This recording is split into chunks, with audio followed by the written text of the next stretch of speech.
عنوان برای هر کدام این نقشه های خود تهیه بکنیم. پس ما میایم در گزینه انسرت یک گزینه رو داریم به نام تایتل. اینجا مثلا تایتل یک عنوان براش انتخاب میکنیم، میگیم افغانستان. اوکی را میزنیم. ببینید یک گزینه به نام افغانستان اینجا اضافه شد.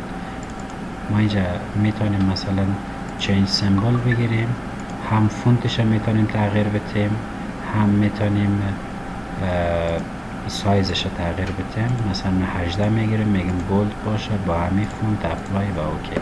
حالا دقیقا این میره دوباره میتونین کاپی بگیرین و بیارین در اینجا پیست کنین. ببین یکی اینجا اضافه شد. حالا ما یه مثلا نامش رو تغییر میتونم. اینجا ولایت چی است؟ بامیان. اینجا اوکی و دوباره همین از اینجا کاپی میگیرم، میایم در اینجا پیست میکنم. پس اینجا کدام ولسوالی است؟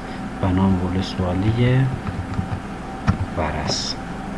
دوباره اپلای میکنم و اوکی میکنم. یعنی ببینید در حقیقت برای ما مشخص شد که اینجا افغانستان است، اینجا بامیان است و اینجا ورس است. چیزهای دیگه که ما در اینجا اضافه میکنیم، چیزهای دیگری که ما اضافه میکنیم چون برای نقشه ها واقعا ضروری هست، ما باید برای تک اینا گرید اضافه بکنیم. چون دیتای ما اگر خواسته باشین که زیاد شلوغ نشوه، فقط برای منطقه مورد مطالعه خود هم اگر گرید اضافه بکنین کفایت میکنه. ولی اگر خواسته باشین میتونین برای همهشون هم گرید اضافه بکنین. من فقط برای منطقه خود گرید اضافه میکنم. این اول سلکت میکنم، راست کلیک میکنم، میایم در قسمت پروپرتیز. وقتی قسمت پروپرتیز آمدم قسمت نیو گرید میایم. دومین گزینه که میجر هست، میجر گرید انتخاب میکنیم که اعداد اینجا به صورت اعشاری بیه. نکست را میزنیم. ببینید اینجا فقط اگر بزنیم به صورت علامت جمع در تمامش میه، ولی ما میگیم نه لیبل اونلی، فقط در بالا در قسمت چوکات ها تیک باشه و دیگه جای دیگه تیکی نباشه. نیکست و فینیش. حالا را اپلای میکنیم، میگیم یس و اوکی میکنیم. را هم میگیم یس. حالا ببین گرید برای ما چی شده؟ اینجا گرید برای ما اضافه شد. کار دیگه که انجام میدیم، ما باید نارترارو داشته باشیم، یعنی قطب نما ما باید داشته باشیم که برای تمام نقشه های خود ما باید یک قطب نما رو مشخص بکنیم که باید برای یا مشخص باشه که قطب به کدام سمت است. حالا من دوباره کاپی میکنم و اینجا پیست میکنم. قطب نمای دوم خود میارم در اینجا برای ولایت بامیان و دوباره را کاپی میکنم و پیست میکنم. قطب نمای دیگه خود میارم برای ولسوالی یکاولنگ. وقتی که ایرم در اینجا اضافه کردیم، حالا شما چیزی را که اضافه میکنید باید لژند برای نقشه خود اضافه بکنید. شما اگر بخواید لژند برای نقشه اضافه بکنید، پس ببینید نیاز نیست که شما هم لژند افغانستان، هم لژند بامیان، هم لژند ورس اضافه بکنید، چون هدف شما فقط ورس هست. پس شما اینجا ورس را سلکت میکنید، لژند ورس را اضافه بکنید کافی است. میاین در قسمت لژند، پس ببینید اینجا هم شپ فایل ورس را دارین، هم دیمی ورس را دارین. من میگم هر دویش هم اینجا باشه اوکی است. حالا گفتم نامش چی باشه، میگم نامش لژند باشه، هیچ فرقی نکنه، رنگش هم سیاه باشه، سایز 16 باشه، بولت باشه و فینیش. حالا ببینید لژند اینجا برای ما چی شد؟ اضافه شد. ما لژند خود در اینجا اضافه میکنم. پس برای ما فهمیده است که لژند که من اینجا دارم مربوط به ولسوالی ورس میشه. حالا لژند شما جایی که خواسته باشین میتونین این را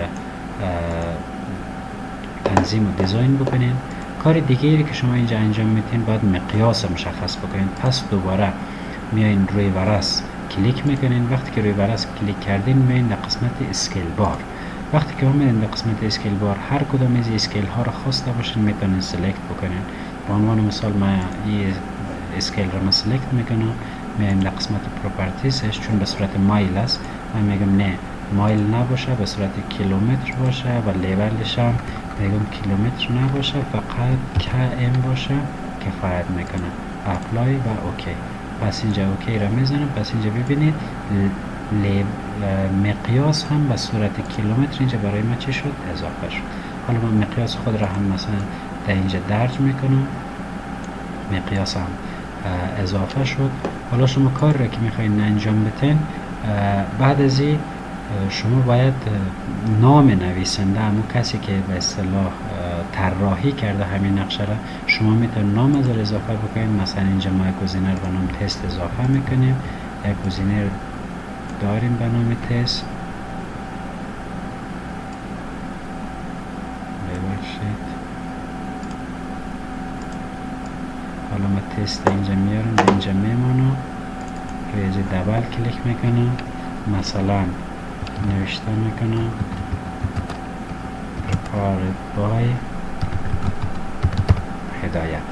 مثلا چنج سیمبل میگیم رنگش همی باشه، سایزش هم به عنوان مثال همی باشه، فونتش هم همی باشه، میگیم سایز 16 باشه، بولد باشه، اوکی، اپلای و اوکی.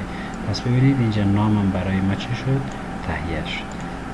و شما کار دیگه ای که انجام میدین، شما باید کوردینیت سیستم و سورس کوردینیت سیستم خود را هم در اینجا مشخص بکنید. پس دوباره ما ورس را کلیک میکنیم. وقتی که اومدیم بیاین ما گزینه داریم به نام داینامیک تست. این داینامیک تست چند چیز برای ما اینجا داره، مثلا تاریخ، زمان، یوزرنیم، مادر، همه اینا رو برای شما چیکار میکنه اینجا مشخصا داره. پس ما چیزی رو که اگر بخوایم کوردینیت سیستم رو اضافه بکنیم، ما میایم روی داینامیک تست و گزینه کوردینیت سیستم. وقتی که ما اینجا کلیک بکنیم ببینید خود به خود کوردینیت سیستم دیگه برای شما اضافه میکنه. دیگه نیاز نیست که شما برید نوشته بکنید که چه رقم میشه یا نمیشه. من روی یک دبل کلیک میکنم، فقط یک مقدار سایزش رو تغییر میتونم. تمام. پس ببینید اینجا کوردینیت سیستم هم برای شما چه شد؟ آماده شد. معلوم شد که کوردینیت سیستم میتون GSC و دیتومش هم نورت امریکن هست و یونیتش هم به اصطلاح دیگری هست. حالا نقشه برای شما دیگه تقریبا آماده شده، چون لیجند داره، کوردینیت سیستمش معلوم است، تهیه کنندش معلوم هست، از بزرگ به صورت کوچک نقشه برای شما تهیه شده. این حالی شما اگر خواسته باشه نقشه خود را ذخیره بکنید، میاین به گزینه فایل، به گزینه اکسپورت مپ. وقتی اومدین در گزینه اکسپورت مپ، هر جایی که خواسته باشه، من مثلا روی دسکتاپ ذخیره میکنم به نام ورس. اینجا میگم به اساس چی ذخیره شده، میگم به اساس JPEG ذخیره شده و این فرمت ها رو اینجا برای ما داده.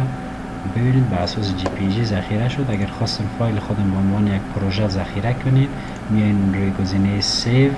مثلا من در فایل تستی رو ذخیره میکنم به نام ورس،